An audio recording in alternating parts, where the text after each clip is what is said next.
এইখানেই শেষ নয়, তোমার আল্লাহ যে একজন, তোমার মালিক যে একজন, আমরা 360 জন মানে এগুলা কোনো খোদা না, নিজের হাতে বানাইছি, এগুলা খোদা হয় না। তোমার খোদাই সঠিক খোদা, এটা আমি জানি। এরপরে বলেন বাতিজা শুন,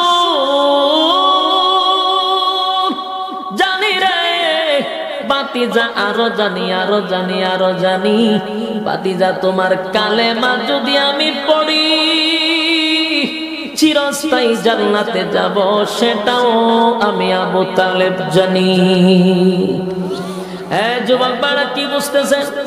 আবু তালেব বলেন তোমার কালেমা পড়লে চিরস্থায়ী জান্নাতি, সেটা আমি